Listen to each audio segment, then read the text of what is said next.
Passionnée, vivace et déterminée, sa douceur communicative est également saisissante. Elle, c'est Anissa Gérard qui préside depuis quelques mois au destiné de la direction de la communication de l'Institut du monde arabe à Paris.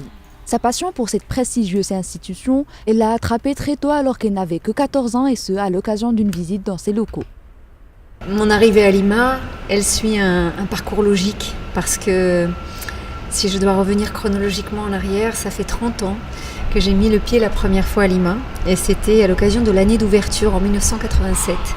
Et j'étais à l'époque âgée de 14 ans, voilà, mon âge n'a pas de secret, et j'arrivais de Cannes où je visitais ce lieu qui venait d'ouvrir à Paris et j'étais subjuguée de la place qu'on donnait au monde arabe à travers ce bâtiment magnifique, à travers sa place dans la ville, dans la capitale. En intégrant Lima en septembre 2017, Anissa a été plus que comblée étant donné qu'il s'agissait pour elle d'un rêve enfin réalisé et d'une ambition qui était enracinée dans une volonté profonde.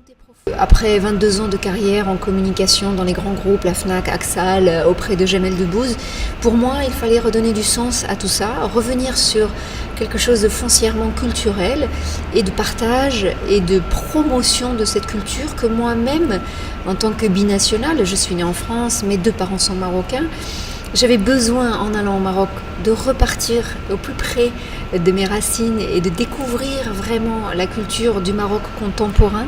Contribuer au rayonnement des cultures du monde arabe en France et dans le monde est pour elle une vocation plus qu'une mission. Sur le plan professionnel, ce qui l'a le plus marqué, c'est la fraîcheur de la scène actuelle. Anissa admet également que sur le plan personnel, elle est plus sensible à tout ce qui touche la culture marocaine. Je suis plus sensible quand les débats portent sur des sujets en lien avec le Maroc. Je cours voir les films réalisés par des réalisateurs marocains.